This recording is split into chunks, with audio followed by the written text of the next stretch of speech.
Hey everyone, welcome to Smash Trivia on YouTube. I'm your host, Smash Trivia John. For this movie review, I'm gonna review the Blade Trilogy. I'm watching these for the first time, so don't expect this to be terribly in-depth. Also, I don't want to be critical with my reviews, so mostly this will be things that I liked about the film. There are a couple things I dislike. I will mention those, but just want to let you know. Disclaimer, I have not read any Blade comics, so I don't know a hell of a lot about the character. Also, if anything that I say sounds a little bit weird, it's because as I'm reading my notes that I wrote while watching the film, so they will be in present tense, and it's for present of when I was watching the film. So, firstly, I'm guessing the mom will show up again because they don't show her dying in the beginning scene. I never thought a bloody rave would be something I could say I've seen, but now I can. Blade's entrance and the fight right after are so good. It's a really cool effect when he disintegrates the flesh off the vampires. I love that you can tell Blade has fun doing what he does. Dang, Blade has a nice car. I'm surprised that Chris Christopherson does a pretty good job acting.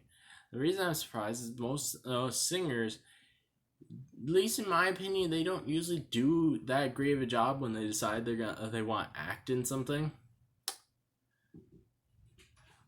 Suckheads is a great name for vampires. Everything about the blood god and the vampire bible, they seem really interesting to me. I like the mini blades coming out of the sword hilt. Blade grabbing the train was really cool. I really like Blade's motivation for killing vampires. I like that not only do vampires burn in the sun, but they also explode. All the fight scenes are so awesome in the film. I knew it. The mom was alive. This temple has such an interesting design.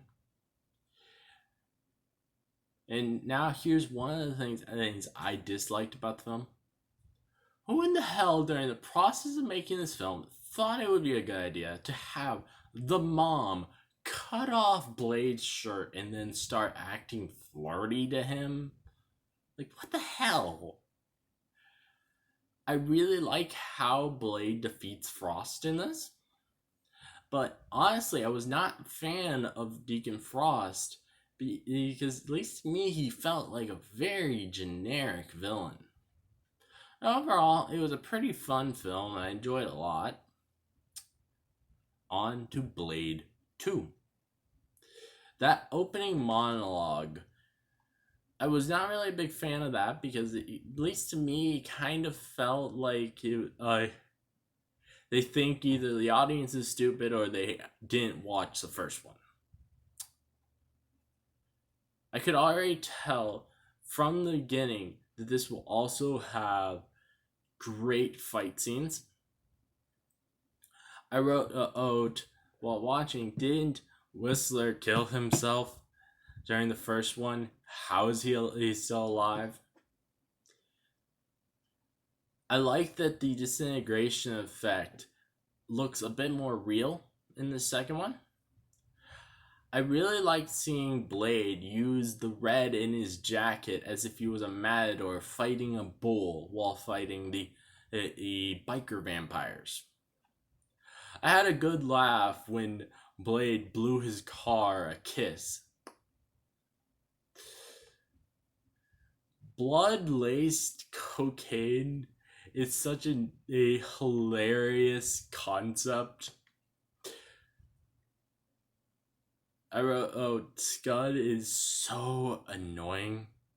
After a few minutes into the film, I already knew I hate him.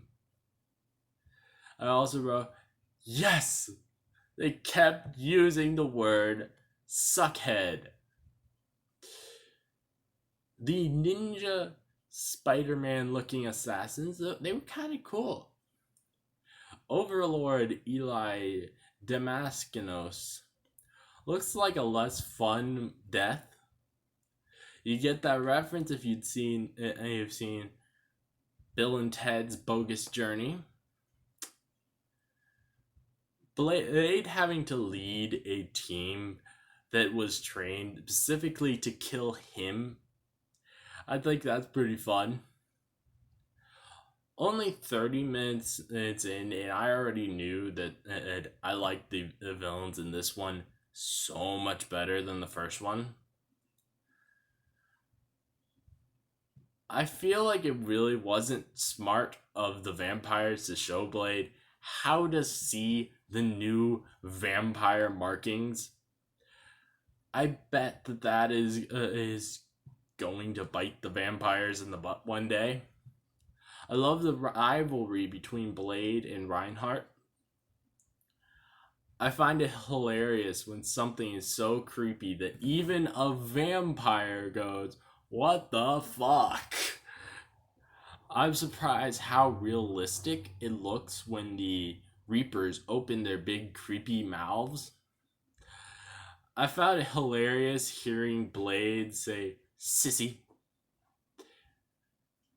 It's kind of cool that they seeing that Blade seeing Spider-Man on a TV in this. That wasn't any of the live action ones, so it's not crazy, but it was just one of the old Spider-Man cartoons. But I still found that kind of cool that they had a reference to that. Whistler calling Reinhardt a fucking nipplehead is a hilarious insult. I also wrote, I knew there'd be a twist with Scud, and I'm so happy that he died right afterward. That slice killing Reinhardt was so satisfying. Whistler throwing Blade the sunglasses was great. I just wish one of the times someone throws him sunglasses, they land neatly on his face. That would be so cool to see. The final battle had a good bit of CGI, which I think was a weird choice, but honestly, I don't think the CGI looked too bad. The final scene of Blade surprising the vampire from the beginning at a adult store was the perfect scene to end it. Overall, I think this one was even better than the first one. 2 down, 1 to go.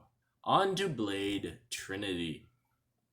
The opening monologue in this one intrigued me because I knew that Ryan Reynolds was in this, but I didn't expect it to feel like he's playing Deadpool, which I love Deadpool, so I'm very happy about. I also wrote, flipping off the sun is really gonna anger it. I wonder if it's gonna respond. The disintegration effects are even better in this one. I'm so happy about that because honestly, in this one, they looked insanely cool. Oh, I think one thing though, I think they looked very similar to the effects in the Ghost Rider movies, which those aren't good films, but they have some cool effects in them. And I also wrote how I really liked how this third one had a stylized intro credits. It was such a cool scene. That smile from Blade when he lands on a random person's car, that was great.